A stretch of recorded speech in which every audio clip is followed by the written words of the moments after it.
the members of the elite because he and his family have continuously had power. So they're attempting to move him out of that position. And part of the information that they collected the night of the party was for the purpose of finding out, one, who are the 5 people who have real power in this, because they're not even supposed to know who those main 5 people are, but they need to find this out. And primarily it's because we get the story, the backstory that their friend Toby was killed, and we don't know how.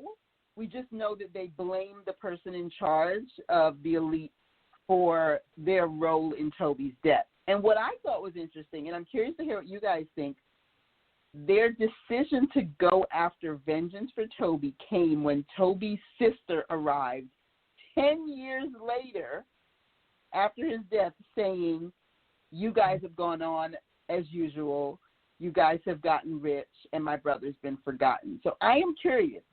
I have a lot of questions, feelings about Ben and crew regarding the fact that it took them 10 years to think that they needed vengeance for Toby, and so I'm curious about your thoughts about that as well.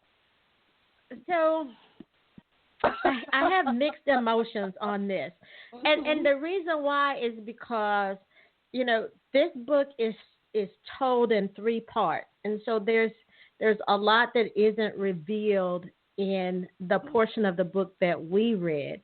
So I can't give you a full explanation of when the plan was set in motion. I am thinking that because the scene, the opening scene with the hero and the heroine happens before we meet the sister, that they had already put something in place. Their plan is very intricate. Again, everybody in this story, except for the heroine, really has power, money, influence. And so it's not like you can just walk into somebody's office and like, I demand justice. That's not going to work because everything that these characters do has significant consequences, not just for them, but for the people that they care about. So I believe that this was already in place. I think Toby's sister coming on the scene and them reassuring her that we are doing something even after all of these years is, to me, what the author was trying to communicate, like how fresh this wound is. Even after 10 years, like we still want justice. We're still, exacting our vengeance on these people. That's the way I interpret it, as opposed to, no, we're just getting started. I just felt like it was so intricate that it took time for them to put the whole plan together. I agree with that, Siera. I was thinking that same thing because I'm like, the sister showed up, but they were already, they had already infiltrated the party and done all that other stuff. But the sister was mad, but, they had to placate her a little bit. I feel like I can't. Michele don't agree. Well, I just don't. I think they were already in motion as well, and I don't want to judge them for not acting quicker because in the story, in Ben's internal thoughts, he's always saying they forgot him and they made us forget him. So until we find out what they did and how Toby even died and what the circumstances were, I don't want to say, oh, they knew they should have done this before then. So I guess we're going to have to read all 3 steps to figure out what actually happened with that. Yeah. And I think that was one of the hard things for me in this story. When you have a story that's told in parts, and in this case, this book is told as a trilogy.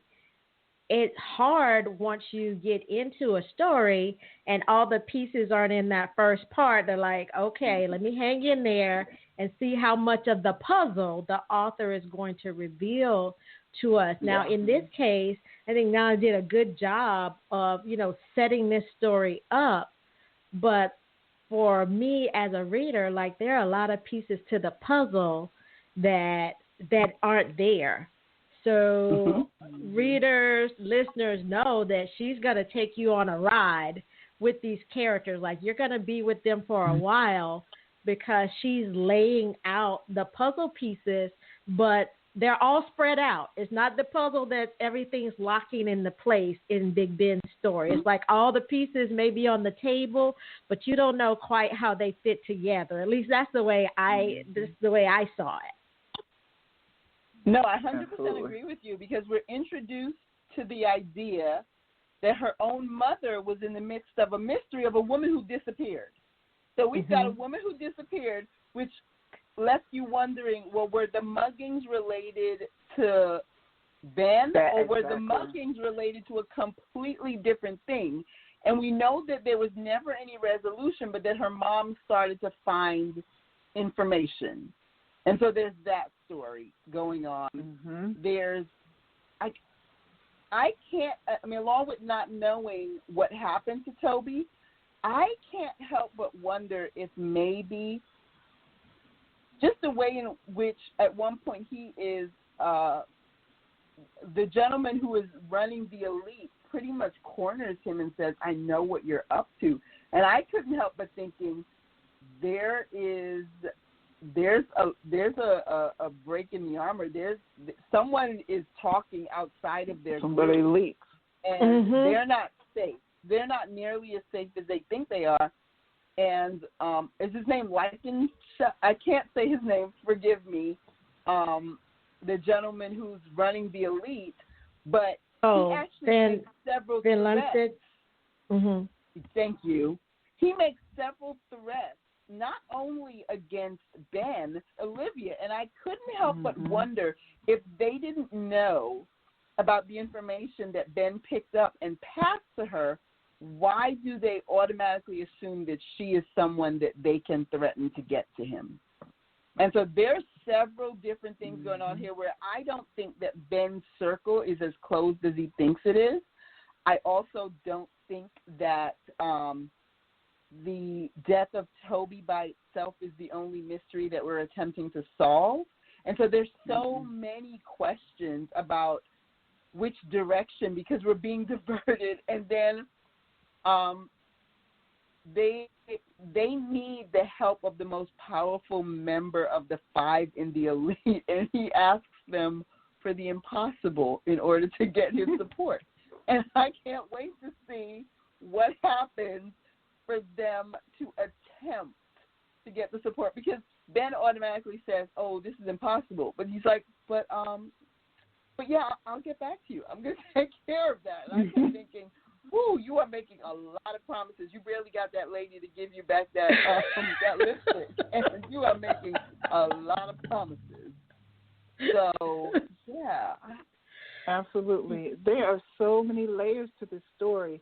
And, Michele, you touched on it. The book that her mother was writing was, a true crime story. And all the investigation that she's done, I think that either the muggings and the vehicle that tried to hit them, I absolutely think that, and given how it ended, it has something to do with that. Yeah. She only touched on it a little bit, but it's too convenient that it's happening now. And I think Ben may be connected and he just doesn't know it. I think it ties into the elite. And she was close to finding something out that she had no business finding out. Because she was doing her mother, she's trying to finish that book. And she's still doing investigations. And I'm like, okay, she's getting on to something that she doesn't know that she's even hitting on. And then when her friend tells her, have you ever heard of the elite? That even confirmed that for me. Like, did you guys ever question the fact that, Ben's father was, because didn't Ben grow up at 10 Downing? So his father is a former prime minister, we assume. And if her mother was the Ghanaian ambassador to the UK, then their dealings would be completely connected. So I can't help but wonder if these two cases are are very closely connected, that there's something that his father knew. I can't remember. Is his father still alive? Yes? Yeah, he is. And if his father and her mother have some link that would explain more about the story. And I was kind of surprised she didn't ask Ben for access to his dad when he told her that. But, of course, that was just me thinking ahead of the character. Yeah. No, he was estranged from his father, too. I'm sorry. Mm-hmm. Right. No, I agree with you. That's right. I agree with you, Michele. I think the dynamics between so this is what's interesting to me. So this is an elite society that you pretty much have to be invited into, right? And these folks are groomed from a very early age. Ben actually says we were basically children, we were basically children. Yet there are so many of his mates, and there's 4. You have East, Bridge, Drew, and Ben, that they don't have a good relationship with their father, which, this elite society, they're basically a brotherhood, but the father-son bonds are really strained. Are broken. Mm-hmm. Yeah, in this. And then I also feel like Livy's mom, that story she was trying to tell is an intricate part of this, because the way the writer crafted the story, it's been going on a journey with Livy while she's doing this thing that she wanted to do with her mom while she was living, and now her mom is gone. And so she's living out these things she would have done if they had more time together. So I think that's the author's way of connecting these 3 characters to bring these 3 story worlds together. Livy's story, Ben's story, and then the mother's story as well. At least that's what I'm hoping. I don't know. Now, we have about 3 minutes left, so I have to ask you all, how'd y'all do with this cliffhanger ending? Okay. Man. I immediately went to book 2 and started reading. Okay, so I was going to, but I just finished the book this morning. There was no time. Yes. Okay. I was curiosity wondering. got the better of me. Yes. Yeah. Me too. So, Nana, I have to tell you, you did a good job of dragging all 3 of us to the next book to see what's going on. You left enough breadcrumbs, just to upset me, and because I'm like, dang it, no, this book just not in here. But for readers, and because we don't have a lot of time left, I'm just gonna go ahead and tell you, this is a trilogy. Book 2 is already out. Okay, so I'm gonna give you the name of it.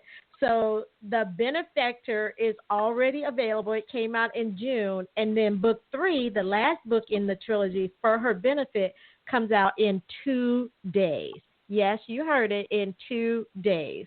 So in 2 days, you can read all 3 books and find out what happened with Ben and Livy. All right, ladies, we have about 90 seconds left.